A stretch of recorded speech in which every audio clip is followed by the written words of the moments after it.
with sharing some words of wisdom. Jane or Michelle, would you like to read the words of wisdom for today? I'd be happy to. Awesome. Thanks, Michelle. Words of wisdom.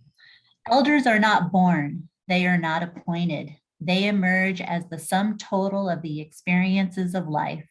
They are a state of being. First Nations elder, unknown. Awesome.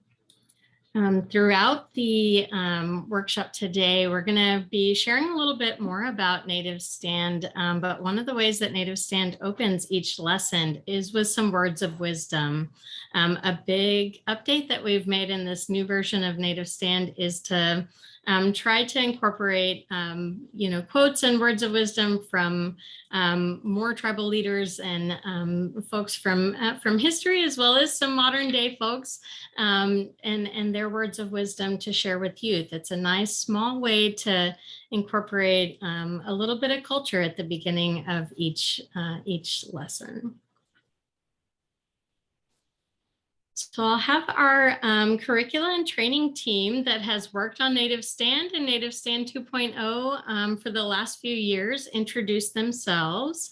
My name is Nicole Trevino, and I'm a curricula and training consultant with the Northwest Portland Area Indian Health Board, and have been working on Native Stand with these lovely folks that are joining us today.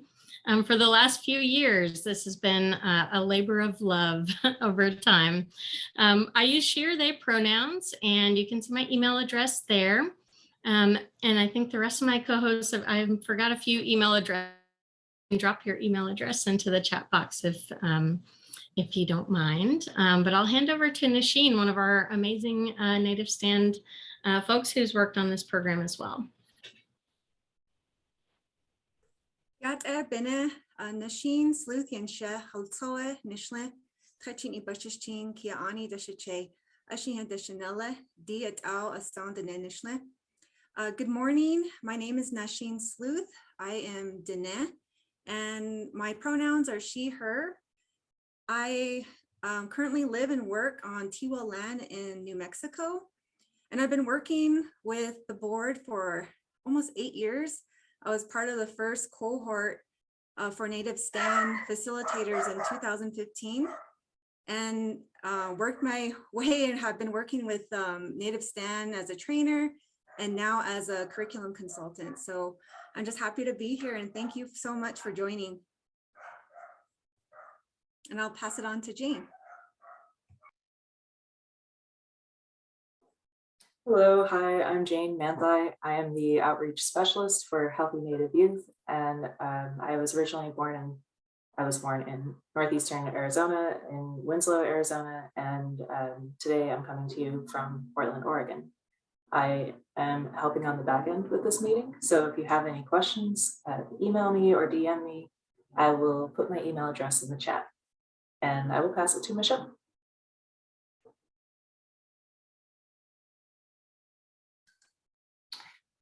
Yat bene Michelle Singer Yenishet Origini Nishlin do Honorami Bashich and Achini Dash Shiche do the Bethlehem and Dashanella. Good morning from Portland, Oregon, the traditional homelands of the Molalla, Cathlamet, Kalapuya, and other tribes along the Willamette and Columbia River Basin. I am the Healthy Native Youth Project Manager, and I at the Northwest Portland Area Indian Health Board. And I am so happy you are here today. And shout out to Native Stand Nation. You know who you are out there. So thanks so much for being with us today. And I will punt it to Dr. Craig Rushing. I don't know if she has been able to join us. She might be detained, but she will be joining us. Dr. Craig Rushing is our PI for all of our adolescent health programs at the Northwest Portland Area Indian Health Board. She is a rock star, and she will be joining us at some juncture, but things would not have happened had it not been for our support for her, with her in this endeavor. So thanks very much. Back to you all. Excellent. Thanks, everyone. And I forgot to share my land acknowledgement. I'm in Austin, Texas, traditional home of the Tonkawa, and a lot of sort of at a confluence of traditional lands for many tribes. And my culture is that I'm a Mexican American, which is sort of also at the intersections of a couple of cultures, indigenous cultures, as well as Spanish and colonizer cultures. So excited to be joining you all today. We have this wonderful team of folks, as well as so many of what Michelle lovingly refers to as Native Stand Nation, have been working on this program for years now, and the update of this program for several years on its own. And so we're excited to talk to you today a little bit about the work that we've done, how we've come along in that process, and introduce the curricula. It is still in a couple of lessons just came off the final end of design just this week, and we wanted to at least get the ball rolling and engaging folks in taking a look at this new format and content in Native Stand, some of our new materials and support resources and things that are also new and fresh from Healthy Native Youth. We're going to be reviewing a little bit of the evaluation findings from Native Stand that Michelle and Stephanie and Nasheen have worked on over the years, as well as some of you on this call have been a part of that evaluation process and informing some of the lessons learned that helped us get to this point in launching Native Stand 2.0 based on the great insights, both on the research side, as well as the stories that so many of our educators and facilitators have told. It's helped really, we have sort of a wonderful like oral history, I feel like, of Native Stand as a program. And so we'll talk a little bit more about some of the great work that's been done and how we use that work to inform and update the curricula. We're also going to just provide an overview of the content and lessons and discuss some adaptation options that maybe come to mind for you, as well as some ways that may come to mind for us as we were developing. As most of you know, we're in COVID times, and we've been in COVID times for, what are we, moving into the third year pretty soon. And, you know, early on in the pandemic, didn't see the need to adapt their programs for virtual, and then hit the fall semester of that first year, feeling kind of like, oh wow, this is still happening, anticipate this. And so we've been working on the curriculum for basically the whole pandemic. We started a little bit before and have continued throughout the pandemic.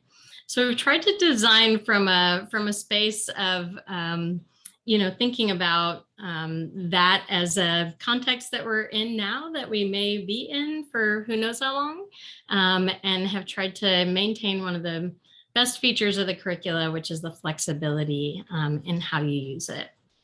So for today's agenda, we've done our welcome and introductions. I'm going to shift us over to Jamboard in just a sec to talk about what we're excited to learn in this process. And so right now we're doing orientation overview. And then after that, we'll move into the evaluation and the evolution process, where we've been and where we're going. And then we'll dig in a little bit more into the curricula. We'll preview some lessons in small groups and discuss how we might use it in our classrooms, whether that's a virtual space or an in-person space, or a mix of both, depending on where your community's numbers may be. And then we'll do a closing and review of the support available. Healthy Native Youth is a tremendous resource and asset, you know, to across the nation, and to many of you, it has been as well over these few years, especially during the pandemic. We've continued to scale up our resources, and so we'll close with talking about what some of those new resources, opportunities to request support and help, and how you can reach us. So before we get to that, I'm going to stop sharing for a moment and shift over to get the Jamboard link to share with you all. One of the things we would love to know is what you're most excited to learn about Native Stand and this new version, and what you're excited to learn about with us today. We have kind of a short time with you. I know it feels like a long time. We'll try to make it engaging and fun. A short time to kind of engage you in the process of. And so we'll try as best we can. There's the Jamboard link to learn a little bit more about what you're excited about. If you're struggling with Jamboard, or maybe you're on a cell phone, Jamboard's kind of wonky with cell phones sometimes. You can submit your thoughts into the chat box if that's easier. But I will share the Jamboard on screen now. And I'll just pause and give folks a moment to reflect on that question. What are you excited to learn about with Native Stand 2.0? If you've never used Jamboard, I'll do a quick demo real quick. Over in that left-hand side, there's a little toolbar, and you can click a sticky note.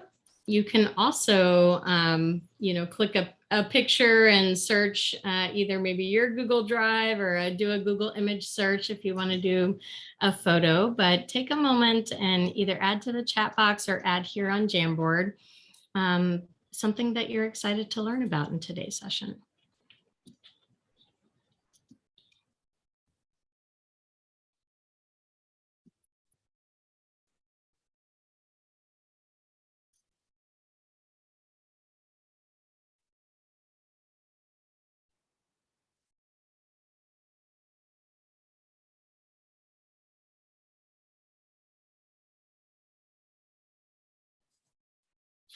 And if folks don't want to use the Jamboard, you can always put it into the chat feed, or you can unmute your line and just share with us. We'd love to hear your voice too. Gary wrote how it could be used with our Two-Spirit LGBTQ relatives. Right on. Absolutely. Excited to learn about everything, as this is my first time. Oh, Leticia, wonderful. Yes.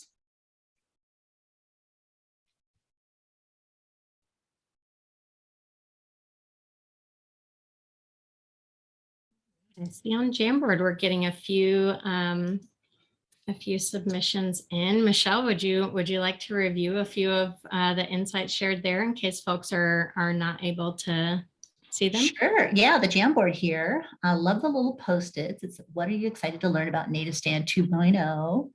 Seeing the new look and the lineup of modernized, updated lessons. What does the digital version look like? How are youth represented or heard in the program? Everything. I'm hoping to learn more about the facilitation. What is the mission? How might it relate to the work we do? The digital version of Native Stand, ways to engage and help support youth in a positive way. How the curriculum can be adapted over the variety, interest, and focuses. Oh my gosh, I need my glasses.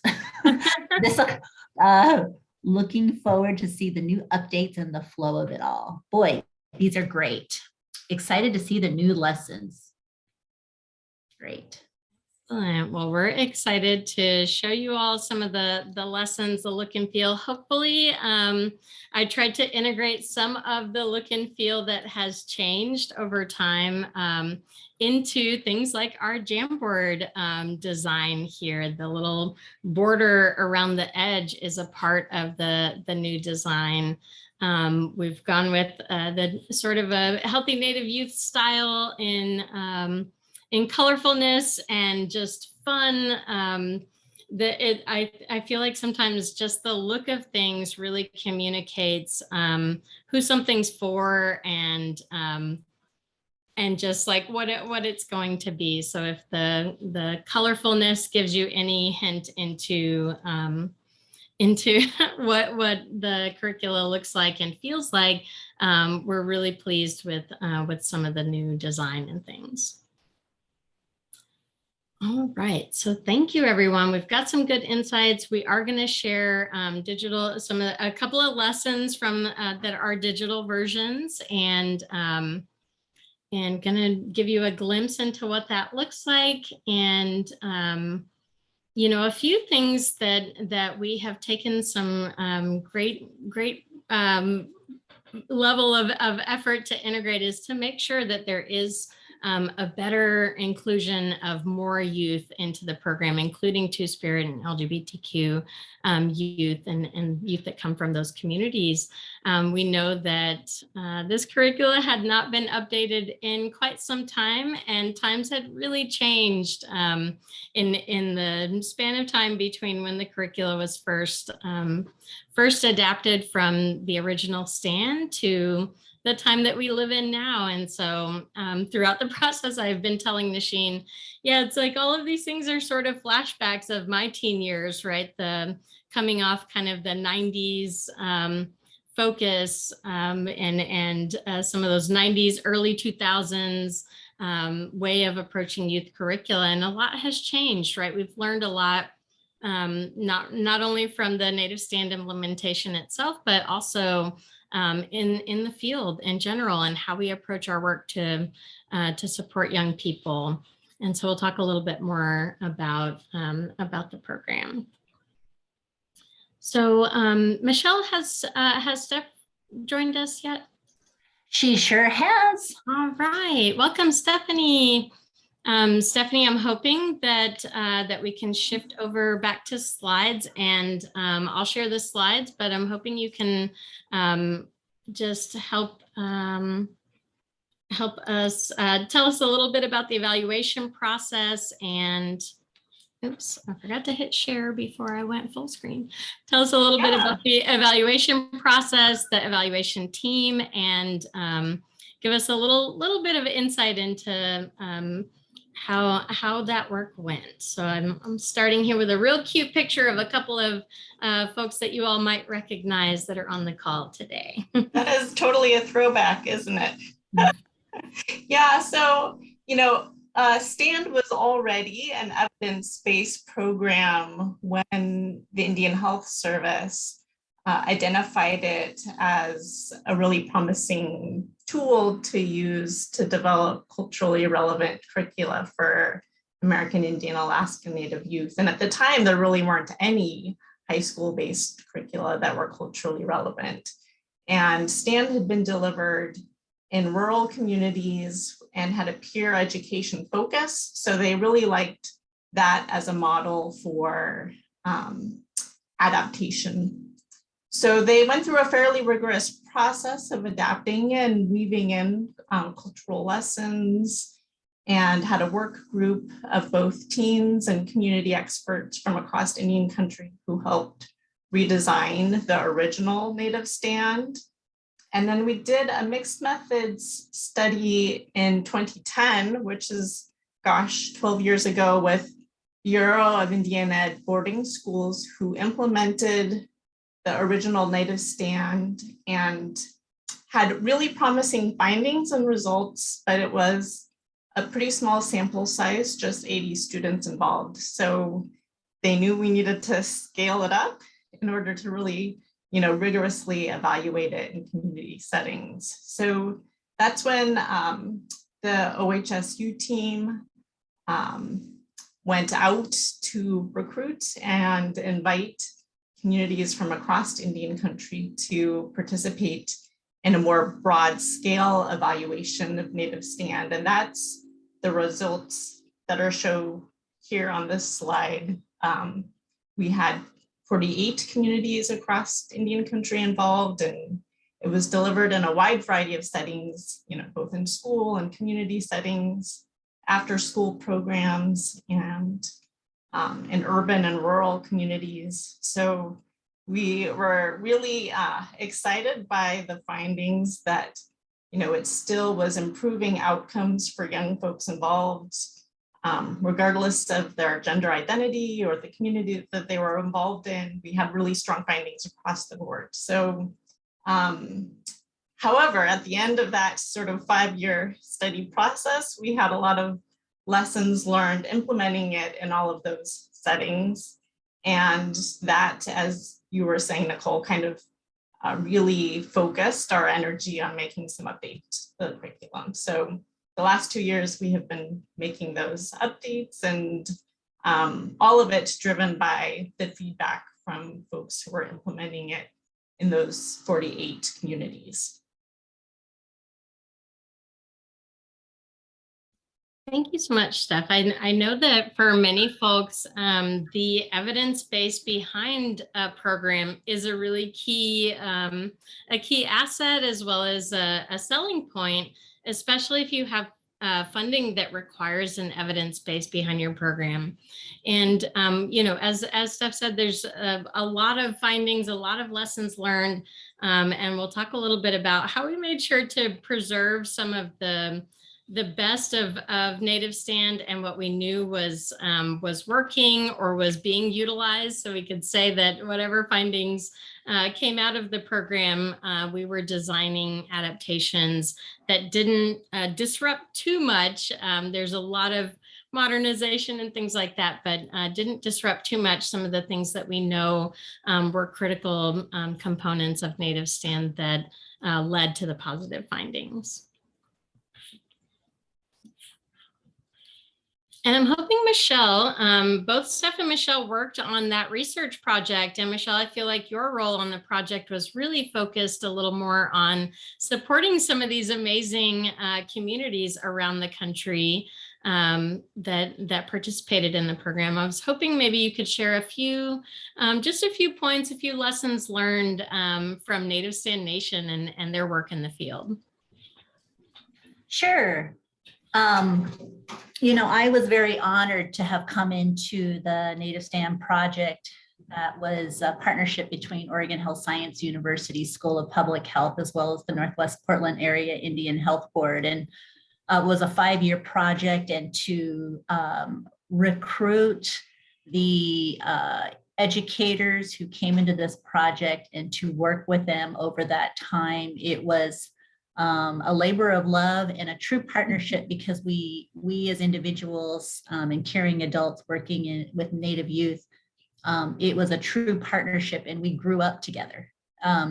Got to see the diversity of the educators, where they were coming from, the diversity of the profile and the characteristics of those educators and how they grew their programs from the very beginning all the way to the end, and the successes that they experienced, and also the reflection of their own growth in this process, and the reflections of their own upbringing where it related to sexual health education, and the impacts of not only their own personal stories, but also to how youth also even kind of educated them.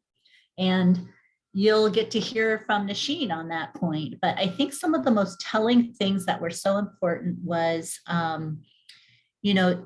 seeing the intimacy grow between the students and the educator, hearing on real life topics that were happening with them, and how youth leaned on each other, but also the strength that grew out of some of the vulnerability in the conversations that happened.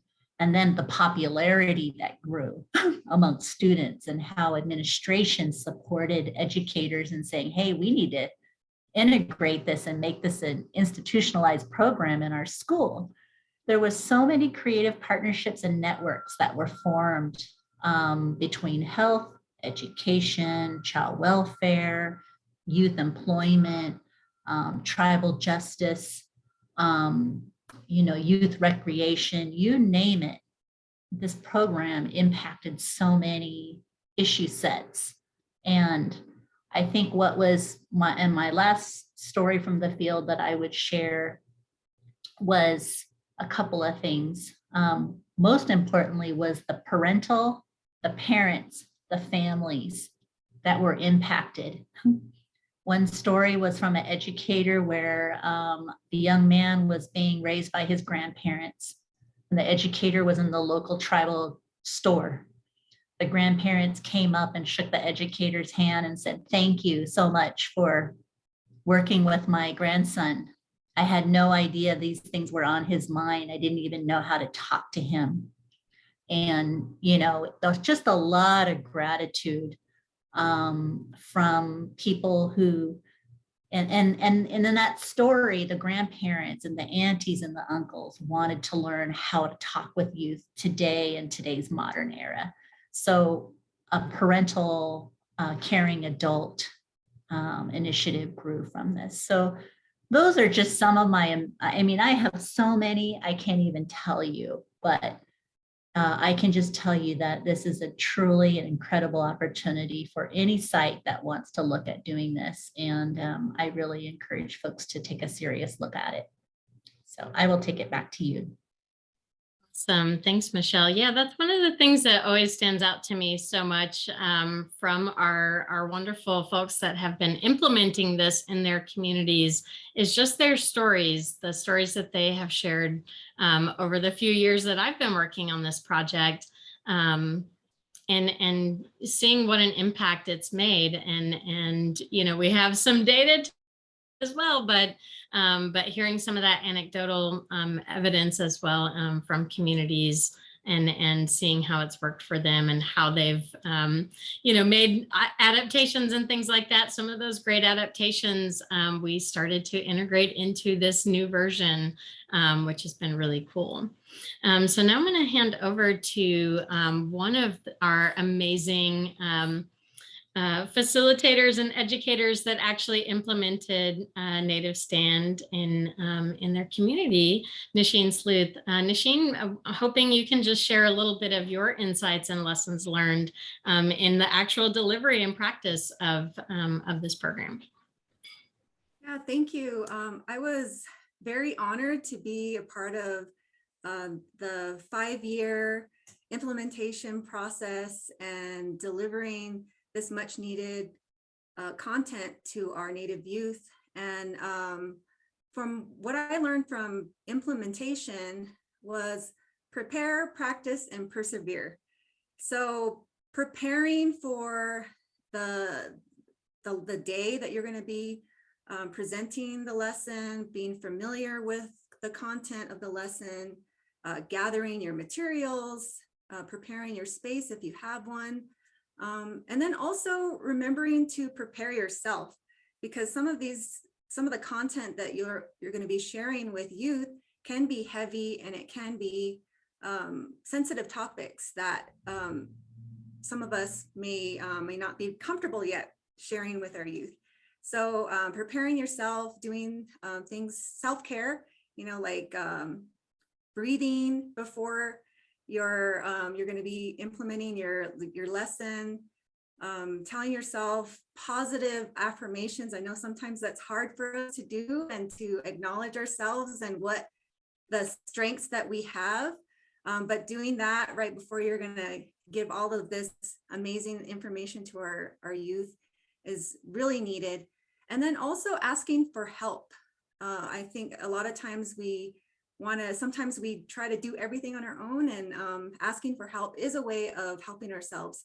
So, you know, making sure that you have those resources and in place and using those.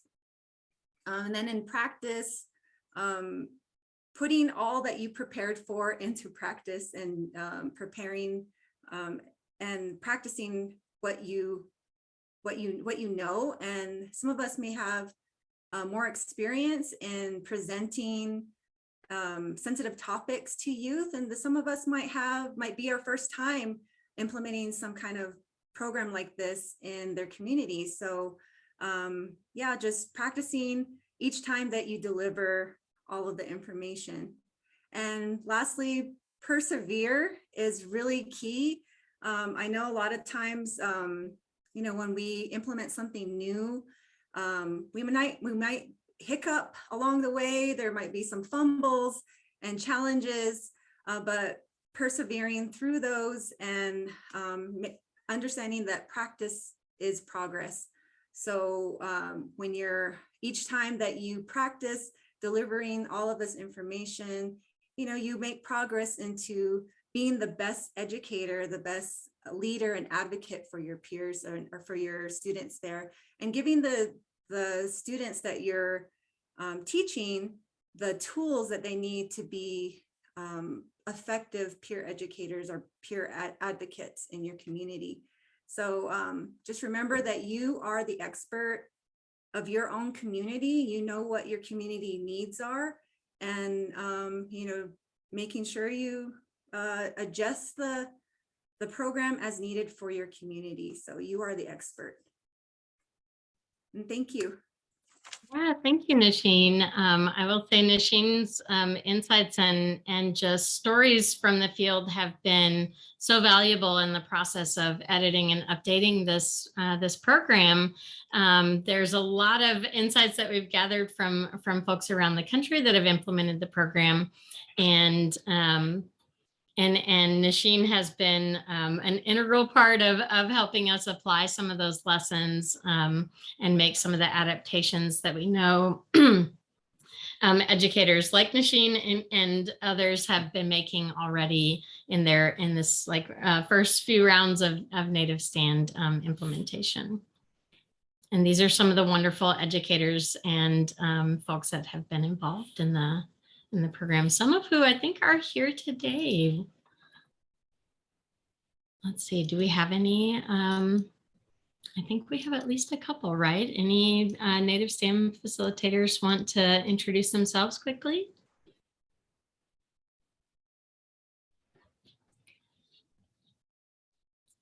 Right, well, that's okay. Maybe some good insights come out later. They're shy, but they know who they are. And we are love they, them. Are Thank they you. shy though? But they know who they are. They know. Just So, love them. Yeah, they're amazing. And it's been such an amazing process. Oftentimes I work on curricula that I have not had the benefit of talking to folks who have actually implemented it about what works and what doesn't work. And it's so much more valuable to hear some of their stories and hear how they've used the program. And so a lot of that has gone into how we've evolved the program from the original version of Native Stand to Native Stand 2.0. So a few of the pieces that made up our process as we were going through once the Native Stand implementations, at least the the Healthy Native Youth kind of sponsored implementations we're kind of closing up. We were reviewing some of the initial learning and findings. Many of these folks kept really detailed fidelity logs and worked with folks like Michelle and Steph to document the process of implementation. So we had a lot of really good data even before the evaluation evaluation findings were finalized on how people were using the program and which lessons were most impactful or which lessons they sort of skipped over, where they were making some cuts and things. And a lot of that feedback really helped us in the initial phase to identify what was working or where were there some pieces that across the board a lot of folks were cutting out. We also gathered educator feedback. We had a really wonderful in-person feedback session in Portland. A lot of our wonderful educators joined us from different cohorts that have been involved in the process over the years.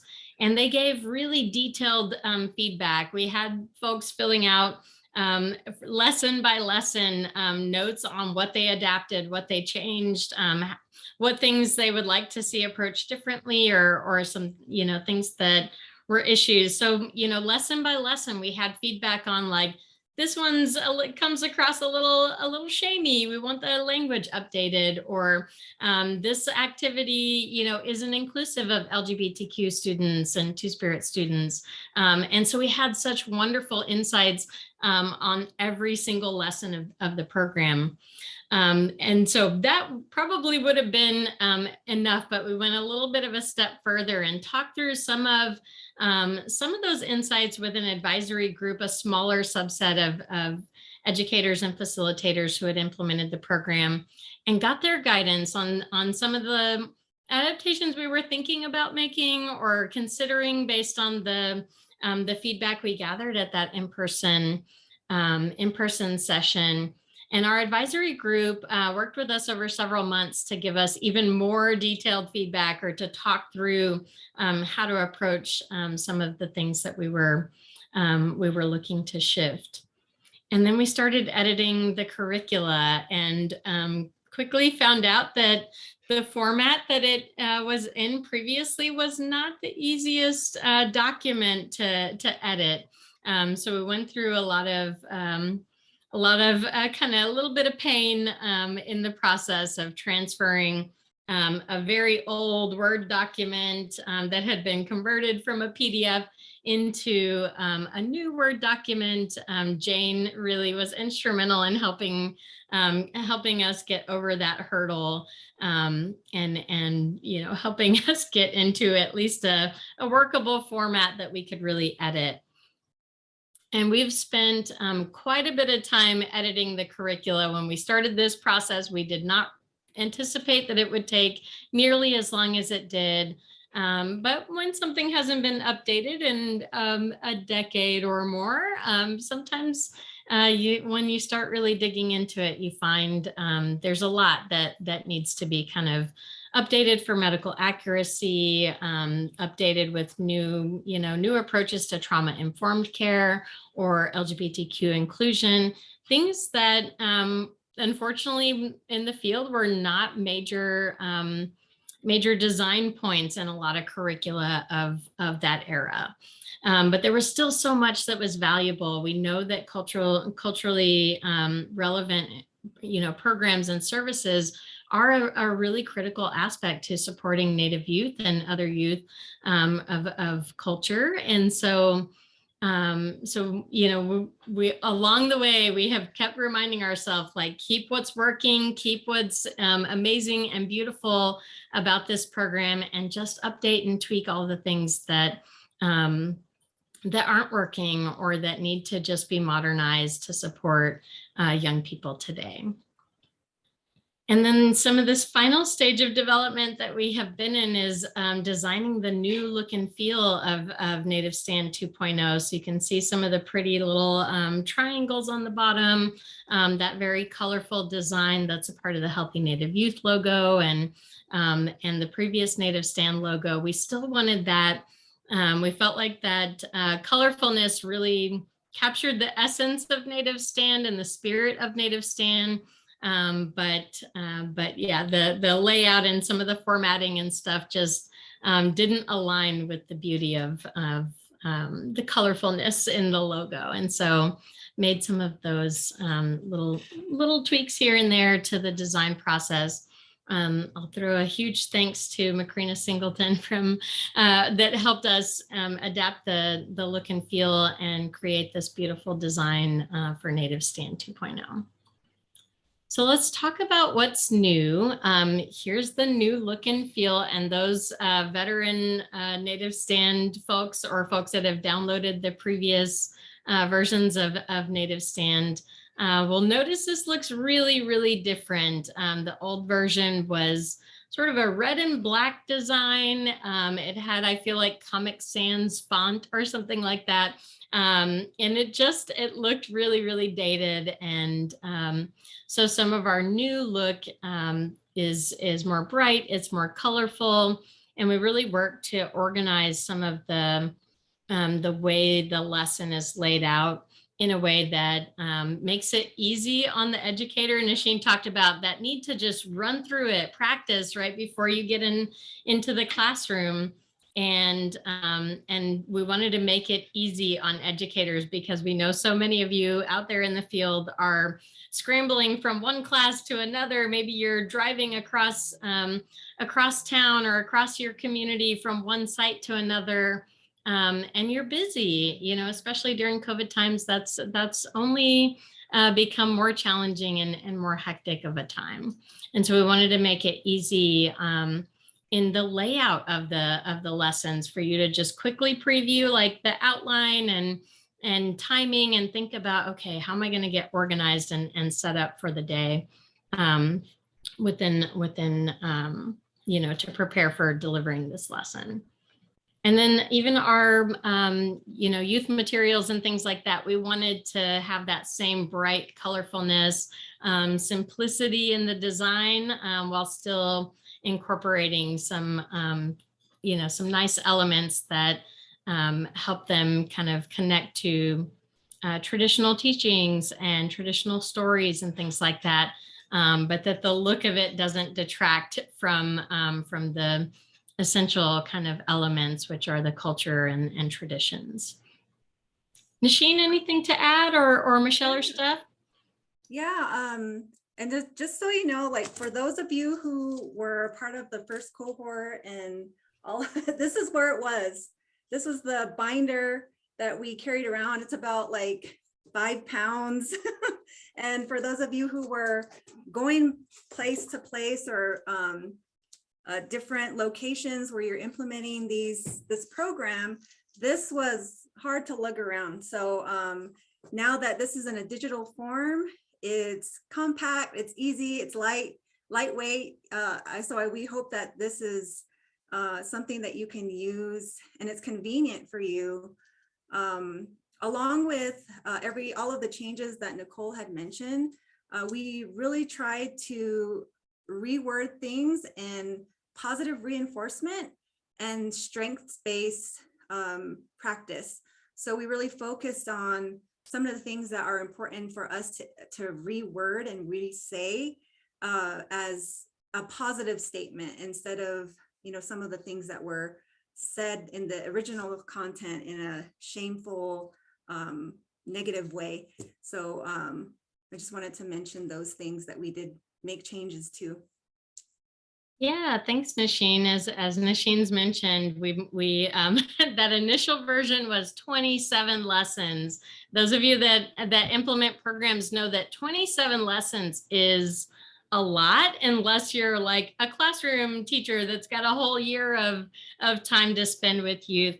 If you don't have that, it can be really challenging to get to that many lessons. Mhm.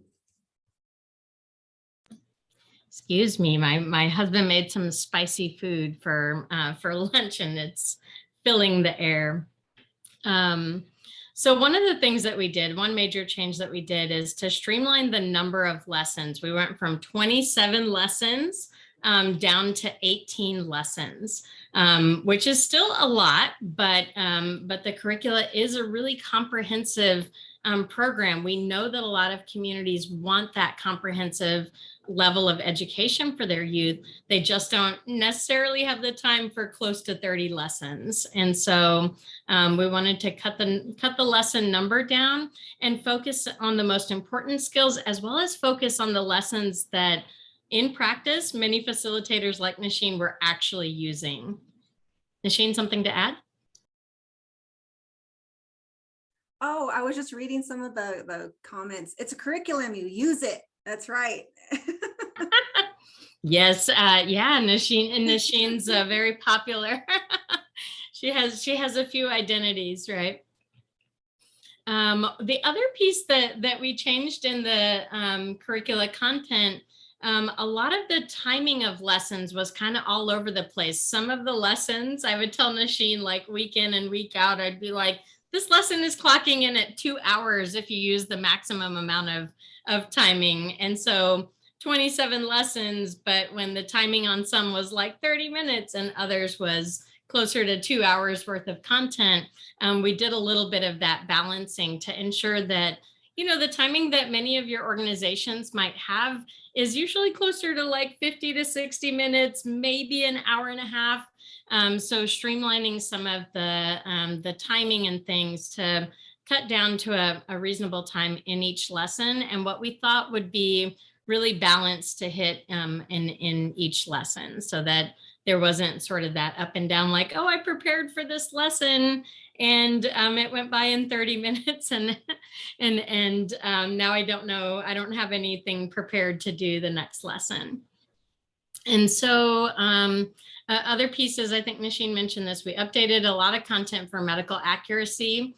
Stats have changed, a lot of things have changed over time. And so we updated where there was, medical or health information, we updated to ensure that things were medically accurate. We also made some, did put a lot of work into improving inclusion for Two-Spirit and LGBTQ plus participants. In addition to the thoughtfulness that both Nasheen and I put into that process, a lot of the stand facilitators put a lot of thought into that process as well in the feedback that they gave us. And then on the back end of things, we also had a few reviewers review just an additional set of eyes to say, is this inclusive? Does it feel like it's landing for youth from different identities and that are coming from different places? And so making a real effort at each stage of development to support inclusion of Two-Spirit and LGBTQ plus participants, as well as youth from a variety of cultures, right? The things that may work for in the Southwest may not work in the Midwest or Pacific Northwest. And so trying to incorporate more representation of different tribes and different cultures throughout the program. We also took into an account of all, like even students who may not be directly connected to their culture.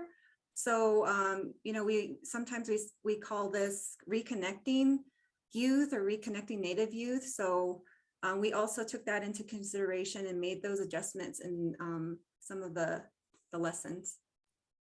Yeah, great point, Nasheen. We tried a lot to ensure that even if youth weren't as familiar with their own culture, that they wouldn't feel alienated, right? That the point is to help us strengthen and grow those connections to culture, not to make youth feel further isolated if they're disconnected from their culture or their community.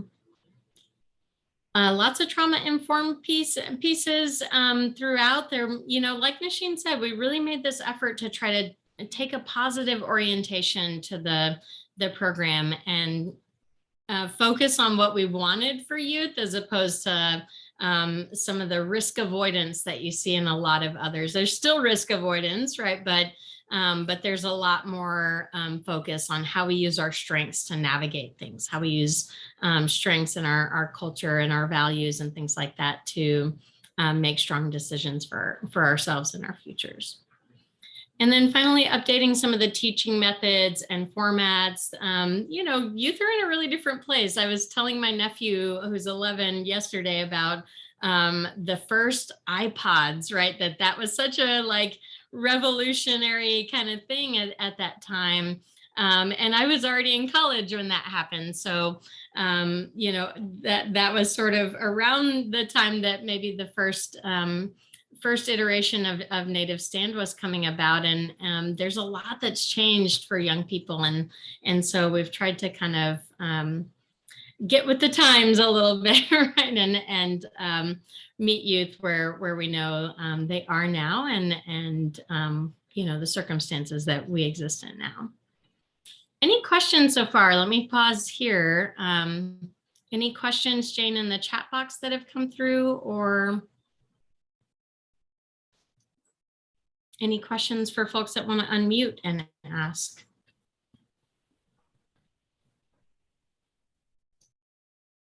Not seeing any coming up in the chat, but if you do have any questions, by all means, throw them in the chat. We'll also have a breakout room soon, so feel free to ask questions then, and we'd love to hear your feedback. Yeah, absolutely. Thanks, Jane.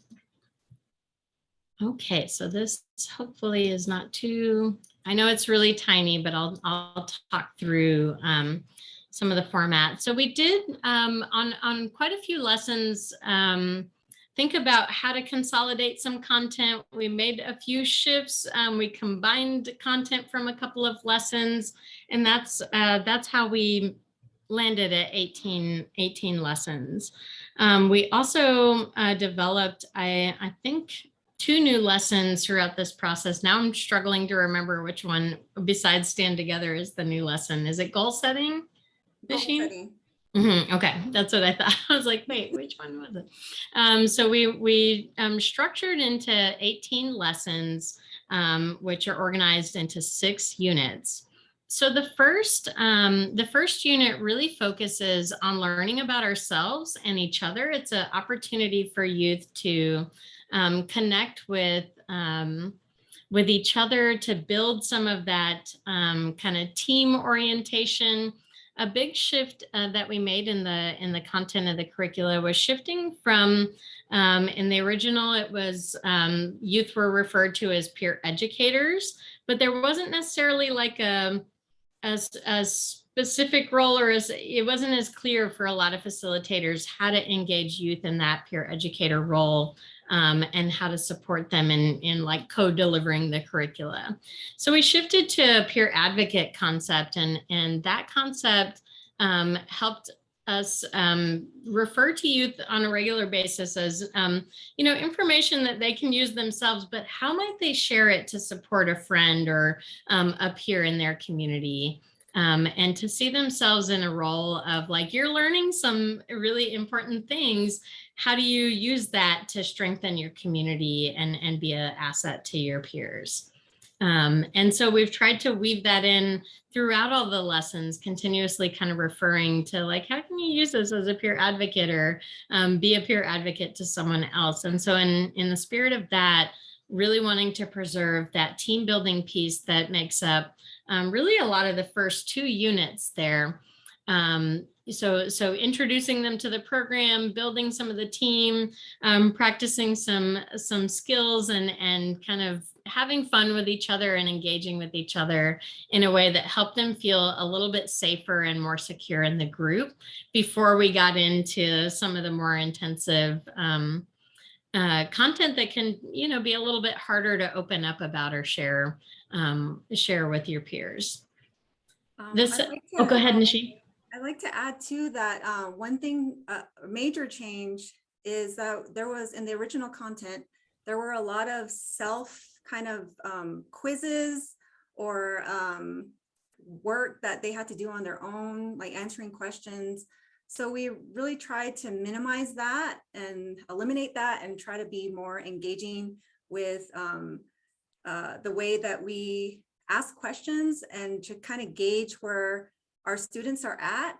And then that's like our assessments were a little bit different than the actual papers, them filling them out.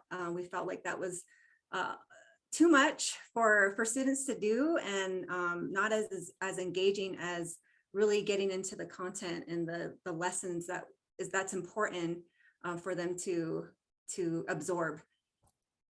Yeah, good point, Nasheen. Yeah, and it also is just a little less vulnerable, right? Instead of having to make like individual disclosures about your relationship status or whether you're in an unhealthy relationship or not, giving them a little bit of space in those times to really like be a little more reflective about that topic, as opposed to having to like open up a little bit of vulnerability or a lot of vulnerability in a group setting.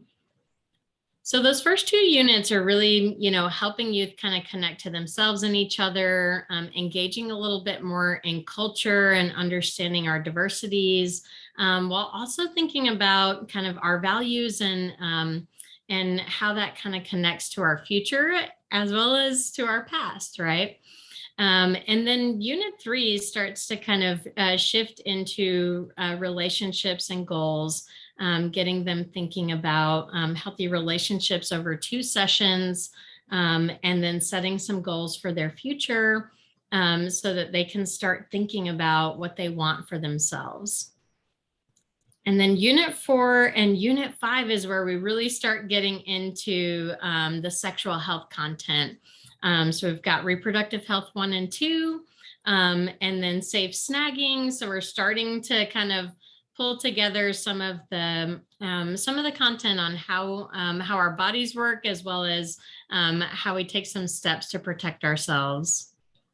And then we shift over into condoms, contraceptions, STIs, and HIV. And we tried to integrate, the curricula used to have 2 lessons each on HIV and STIs. And we tried to integrate a little more of that throughout the curricula. So it wasn't, while we were cutting a little bit of content, we didn't have to lose the focus on STI prevention. And I know many communities are struggling with STI, outbreaks simultaneously with COVID. And so we wanted to preserve that focus of the curricula as a comprehensive sexual health curricula. Nasheen, anything to add? This is Michelle. I just want to make a note here for the folks who are looking at this. What makes this curricula very desirable is it's comprehensive, as you see. It touches on the 4 aspects of the medicine wheel: physical, mental, social, cultural.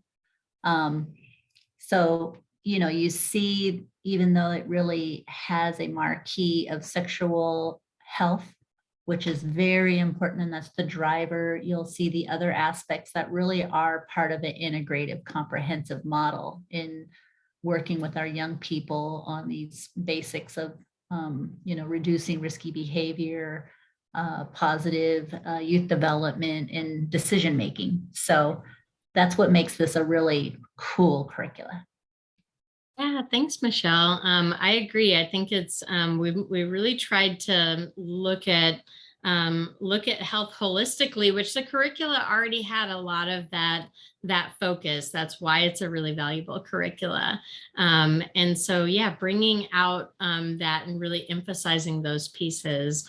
That last unit kind of sort of brings everything together of how we take care of the whole person, thinking about drugs and alcohol in context of our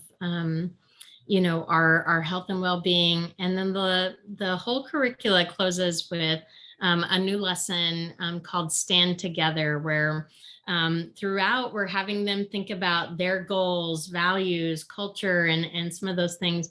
And that last lesson really brings it together in a positive way, where they're thinking not just about themselves in those ways, but they're thinking about their community as well, and thinking about how we support one another to be healthy and be well, and take care of ourselves and take care of each other. And so that is just, it really sums up, I think, the emphasis that exists throughout the curricula, but it really kind of makes it that implicit piece that's built in a little more explicit on the fact that we're only as strong as the folks in our community that are struggling, right? And so we've got to show support for each other and be there for each other, and use the cultural strengths and assets and the knowledge that we have, both our knowledge of some of these health topics, but also our traditional wisdom that we're learning throughout the curricula, to make healthy choices, but to also support others in making healthy choices as well. So that's kind of the layout of the program. Any questions in the chat box, or feel free to unmute yourself and ask us some questions. Nicole, I know some folks are going to have to drop off here at the hour. Others who are happy to stick around, and we're going to go into the lessons into breakouts. But again, the curricula can be found on the Healthy Native Youth website under the Native Stand 2.0 link, and you'll see everything about the curricula. You'll see the lesson plans, the manuals in there, the handouts. Of course, any this training, or I shouldn't say this info webinar will be on there, but any curricular resources. And this can be excellent for any grants that you are writing to implement in your area. So federal grants, specifically HHS grants, ACF, other things. So definitely consider it. Yeah, thanks for that, Michelle. And I can quickly just kind of pull up the Healthy Native Youth website as well. I have too many windows open on my screen. Let's see. Pull this guy over. So yeah, on the Healthy Native Youth website, under curricula, you can see there's tons of wonderful curricula from many communities around the country, and Native Stand is here.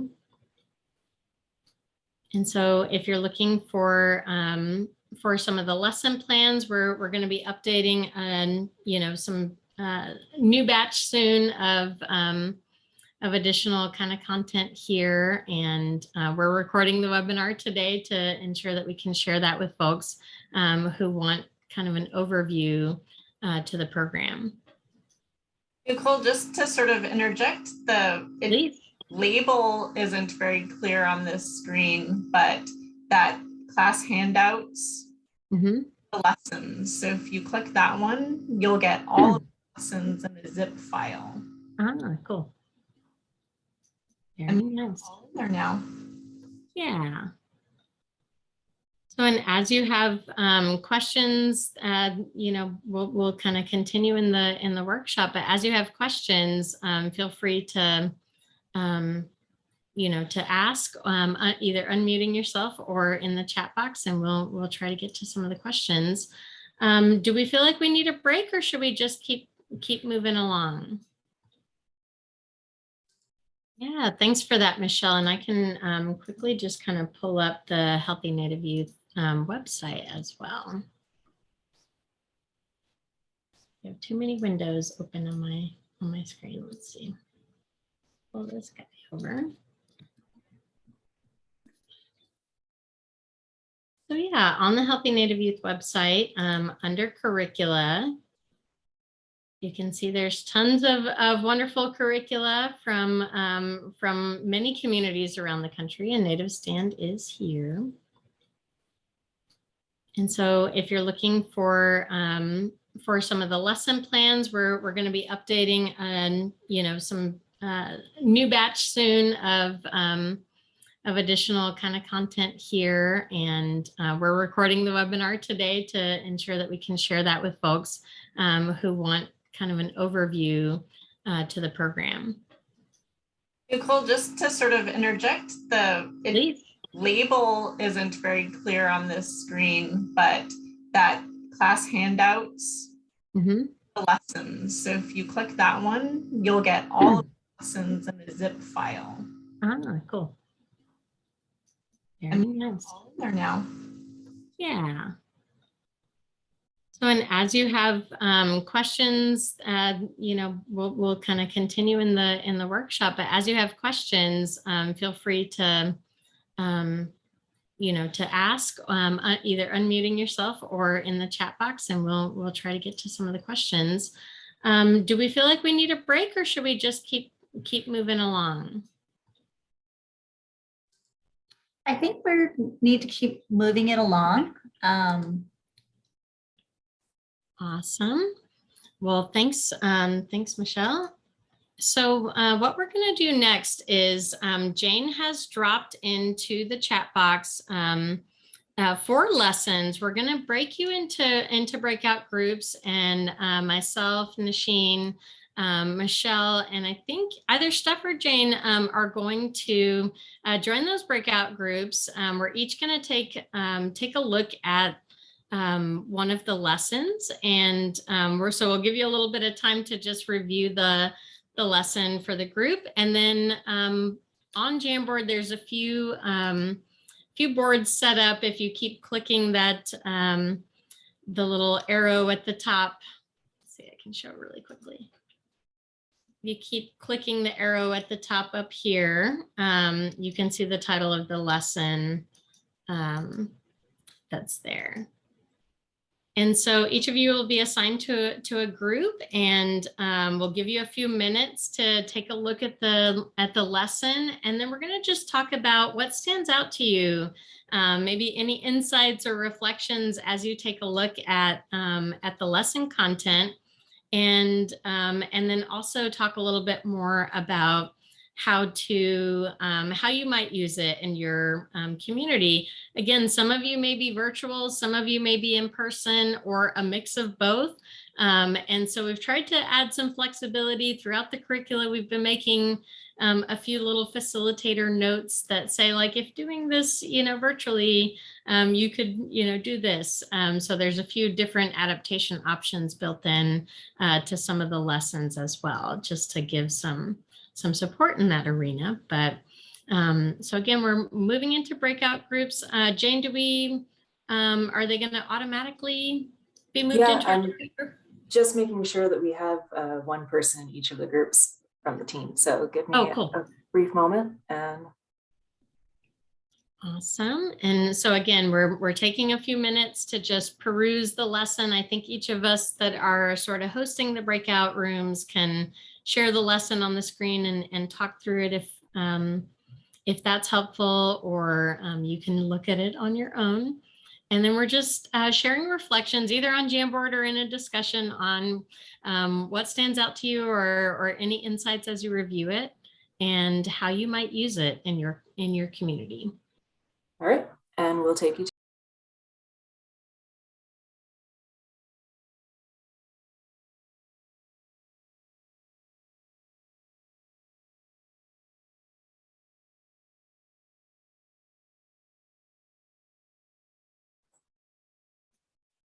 welcome back to the main room.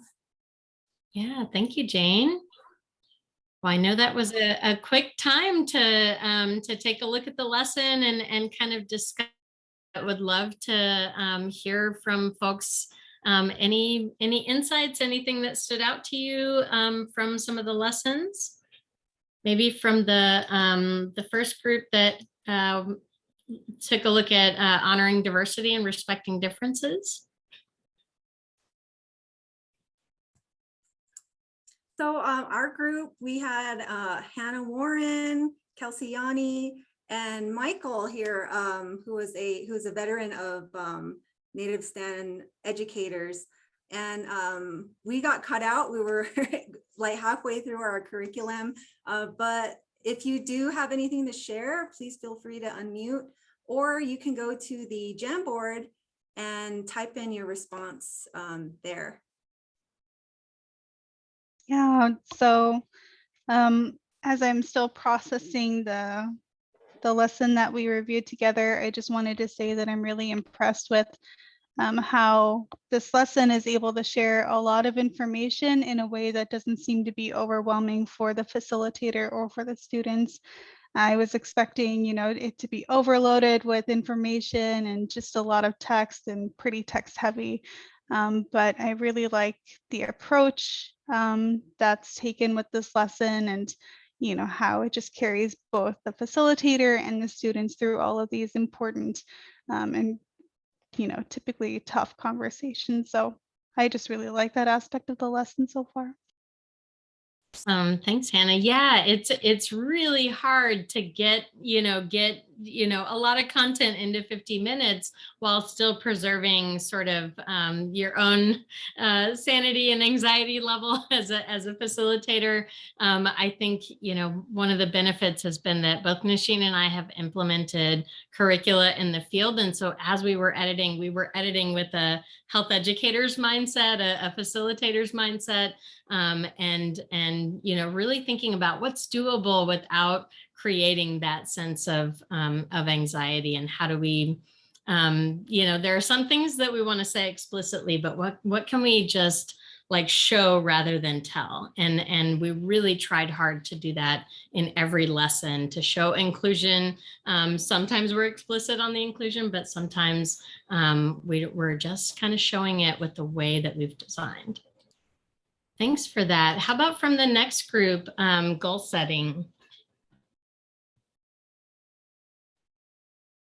Any quick? Hi, Nicole. I was with a great group of folks, Samantha, Michaela, Leticia, and loved the lesson. It looks beautiful. Love that goal setting is achievable and realistic, and the approach in that particular way. Had a comment stating that loved the fact that culture is interwoven in the approach, and taking a look at that aspect as a part of goal setting. And then also too, that there was expressed that the school and school district is always looking for resources and really want to promote Native Stand in their community. So those were some of them, and Post-its are on the Jamboard. Awesome. Thanks, Michelle. Steph, any quick insights from your group? Yeah, I think, some quick takeaways from our conversation was we had the safe snagging lesson, and it comes pretty deep into the curriculum. So youth have already, gotten comfortable talking to each other. They've learned about their own anatomy and the reproductive cycle a little bit. So they're putting some of that into practice through an activity and conversation around risk. And we kind of mentioned that risk is framed in relation to a lot of risks that we all take on a daily basis, that sexual risk isn't the only risk that we have in our daily life, and we take precautions in a lot of different ways. And so that is kind of how the conversation is framed when we get to safe snagging. And yeah, in our group, we talked a little bit about just some of the layout piece of how it's really helpful, like show PowerPoint slides, say this, or move into groups, and that being kind of helpful in giving some good notes and some easy ways to look down at your curricula and know exactly what comes next. So big piece of the layout. And again, kind of just touching on the topic and having them think through it a little bit while not going too deep where we're going to be pressed for time. So speaking for pressed for time, we're a little bit pressed for time now. And one of the things that I wanted to share in the chat box is this lovely link on Healthy Native Youth, which is how you can request support if you want to get some technical assistance on how to use this program or any one of the Healthy Native Youth programs available on our website, or any other support you might need. We're here for you, so please don't hesitate to reach out. I know we've got a few minutes left, but are there any questions that folks have about the program or anything else? We'll take comments and feedback as well.